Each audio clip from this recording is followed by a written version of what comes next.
Dolazak zime ne znači da je kraj povrtlarske sezone, ali pojava mraza i temperature ispod nule znači da je vrijeme za zaštitu biljaka. Još uvijek se mogu uzgajati razne povrtlarske kulture koje ćemo konzumirati sve do proljeća, a ono što je najbitnije, možemo svom organizmu osigurati potrebne nutrijente za koje znamo da su potpuno zdravi i nisu tretirani sa štetnim tvarima. To je svakako najlakše raditi ukoliko imate veliki plastenik u kojem možete uzgajati doslovno sve, bilo u zimskoj ili ljetnoj sezoni uzgoja. Kod nas su biljke posijane i posađene u oktobru, skoro pa spremne za berbu. Špinat i blitva su najzdraviji dok su još listovi mladi, a za berbu salate ćemo sačekati još neko vrijeme. Neke od kultura koje se tokom zime mogu uzgajati su različite vrste zelene salate, blitva, špinat, rukola, radič, matovilac te neizostavni crveni luk. A za ljetnu berbu možete sijati još neke biljke poput bijelog luka, poriluka, mrkve i sličnih, koje također možete zaštititi improviziranim plastenicima. Sve ove biljke dosta lijepo napreduju i tokom hladnijih dana. Mogu se posaditi na otvorenom, ali tada berba dolazi tek na proljeće, dok u plasteniku sebi osiguravate berbu tokom cijele zimske sezone. U današnjem videu pokazati ćemo vam jednostavan način kako možete napraviti mali plastenik i zaštititi vaše biljke. Veličinu prilagođavate sebi i vlastitim potrebama. Ukoliko imate neke biljke koje već rastu u zemlji, možete i njih zaštititi jednostavnom konstrukcijom. Već smo vam pokazali kako napraviti plastenik na tlu, a sada ćemo pokazati kako smo mi zaštitili biljke u našoj uzdignutoj gredici. Za redovne savjete kada i šta uraditi u vrtu zapratite naš kanal, a naš rad podržite sa lajkom.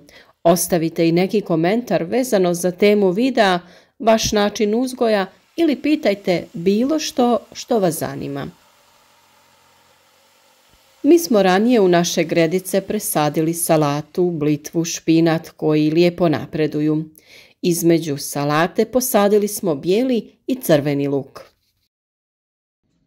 Zemlju je samo potrebno lagano promiješati kako bi bila rahla i pogodna za sadnju, a lučice luka samo lagano utisnite u zemlju, ne previše duboko i prekrijte rukom sa slojem zemlje. Sadnja luka se obavlja na dubinu od 5 cm, tako da nije potrebno da se prave kanali za sadnju. Ali sve o sadnji luka imate u drugim video savjetima na našem kanalu, pa ih potražite. Prije samog postavljanja plastenika obavite sadnju svog povrća koje želite, a također nakon toga neophodno je sve dobro zaliti kako bi biljke imale dovoljno vlage duži vremenski period.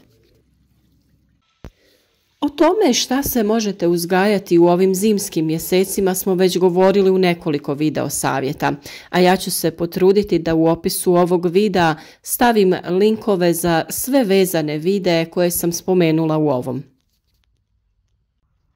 Svim biljkama je za rast i razvoj potrebno mnogo vode, tako da je neophodno dobro zaliti zemlju u plasteniku prije nego ga postavite. U njemu je temperatura zraka malo viša i možda ćete, ukoliko bude toplijih dana u zimskom periodu, trebati i ponoviti zalijevanje nekoliko puta. Iz tog razloga je važno napraviti kvalitetnu konstrukciju koja će omogućiti lak pristup biljkama. Video o tome kako smo napravili izdignutu gredicu imate na našem kanalu, a bilo bi nam drago da sa nama podijelite vaša iskustva ovakvog načina uzgoja. Pišite u komentarima da li ste isprobali i koliko je bilo uspješno. Prilikom pravljenja izdignute gredice vrlo je važno da njenu dužinu i širinu prilagodite sebi, kako bi vam sve biljke bile dostupne prilikom održavanja. Dužina naše gredice je 3 metra, a širina 1,10 m. Na dužinu naše gredice nama će biti potrebna 3 bočna nosača kako bi plastenik bio stabilniji i od njih ćemo napraviti lukove.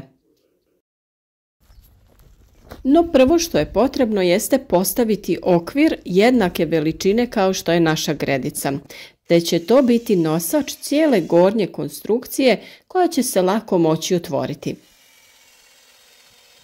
Iako bi estetski ljepše izgledalo da imamo polukružne lukove, odlučili smo se da koristimo drvene letve. U slučaju da je plastenik na tlu i da je širi, možete koristiti drvene štapove koje ćete lako saviti ili neke plastične cijevi ili metalnu konstrukciju, bilo što je vama dostupno. Mjere će ovisiti o veličini prostora koji prekrivate. Na duže gredice potrebno je postaviti 3 poprečne konstrukcije koje će ga činiti stabilnijim. Jednostavno ih zašerafite jednu za drugu i između te 3 nosive konstrukcije postavite po jednu dodatnu letvu. Sa jedne strane donjeg okvira postavite baglame. Postavite ih na stranu sa koje inače pušu jači vjetrovi kako bi cijela konstrukcija bila izdržljivija. Mi smo postavili 3 baglame, 2 sa strane i 1 u sredini. Nakon što smo postavili okvir, to jest kostur našeg plastenika, jedino što je preostalo je postaviti najlon. Najlon bi trebao biti iz jednog komada, jer ukoliko je iz više dijelova, tada neće biti stabilan i lako bi se mogao oštetiti prilikom vjetra ili drugih pojava.